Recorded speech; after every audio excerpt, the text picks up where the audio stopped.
नमस्कार, प्रणाम। हमारे ब्लॉग में आपका स्वागत है। और इधर है डुगू बाबू, ये अपना पेंटिंग बना रहे हैं। क्या बना रहे हो डुगू? राम जी का। राम जी का क्या है?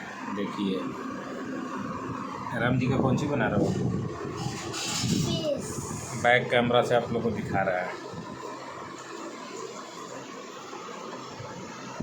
इधर डुगू बाबू भगवान राम जी का पेंटिंग बना रहे हैं। देखिए बनाने का तरीका इनका क्या है, आपको दिखा रहे हैं मोबाइल से।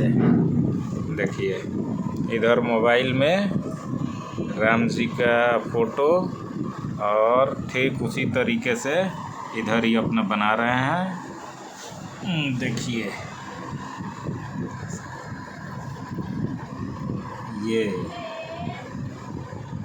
तो बना के दिखाओ कैसे बना रहा है। देखिएगा कैसे बना रहा है डुगू।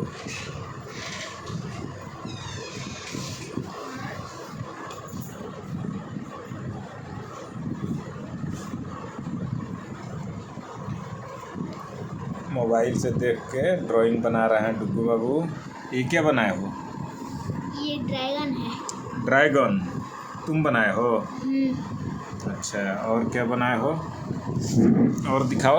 ये क्या है? ये एक आदमी है, ईंटा का धरा है। अच्छा, इधर दिखाओ। ये क्या है? ये सब एनिमीज का है। हैं? ये सब एनिमीज का है। एनिमीज? अच्छा, फ्री फायर वाला एनिमीज।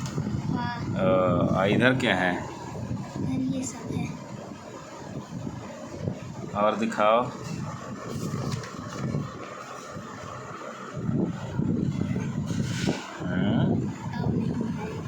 इतना ही है। चलिए, डुगू बाबू का पेंटिंग आप लोग देख लिए। पेंटिंग कैसा लगा आप लोग बताइएगा। अभी डुगू बाबू राम जी का फ़ोटो बना रहे हैं। देखिए उधर मोबाइल से देख के और इधर। तो चलो बोल दो कि मेरा वीडियो को लाइक कीजिएगा। वीडियो को लाइक करिए, सब्सक्राइब करिएगा। जय श्री राम कमेंट